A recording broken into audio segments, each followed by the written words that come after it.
check natin yung isang lote. Si Kuyang Guard, ina-assist tayo. Mataas tong Brasilia Heights, 50 meters above sea level. Mga bahay dito, mga modern. Ayan, modern design. And then again, rolling terrain yung ano niya, yung topography niya. Dito tayo ngayon sa Brasilia Heights, Susana Heights, Muntinlupa City. Meron ulit tayong i-check na foreclosed vacant lot. But before that, please subscribe to our YouTube channel at Foreclosed Hub. So let's go and check this out. Yan si Kuyang Guard, sinasamahan tayo ngayon.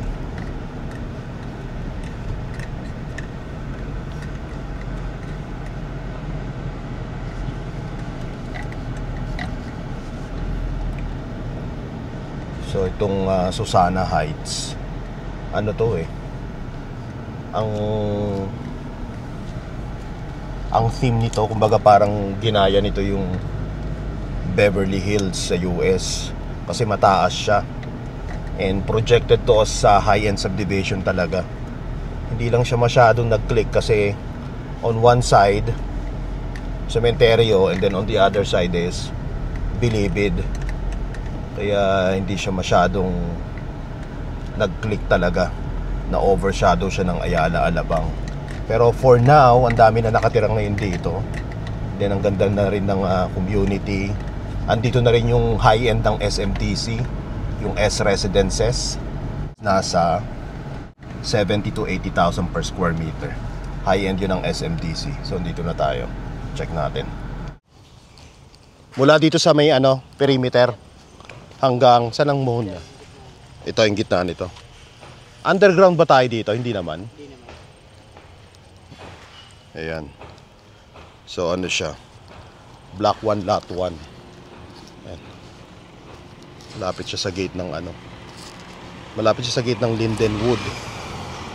Pero part pa rin siya ng Brasilia. Ayan.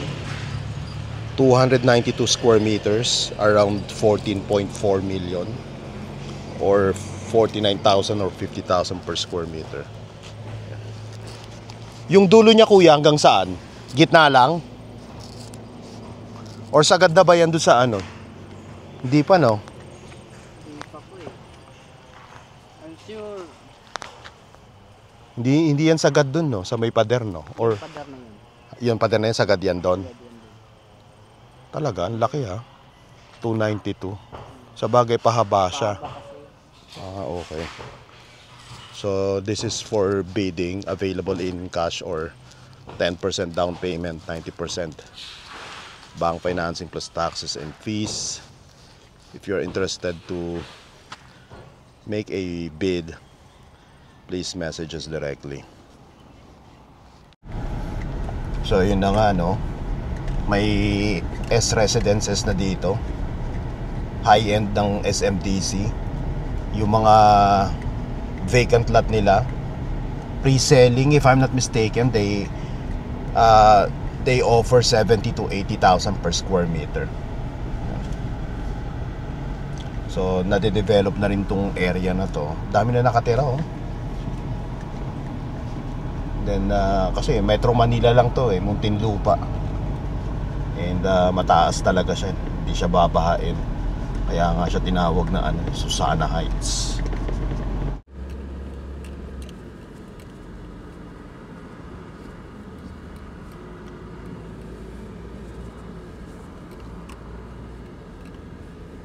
Labas mo ng subdivision, Slex na, going to Calamba or going to Manila.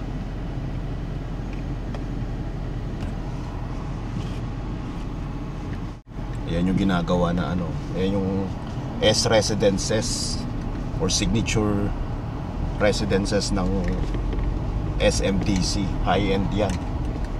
Kaya lalo pang tataas ang mga properties dito sa Susana Heights. Pasok pa tayo ng Slex.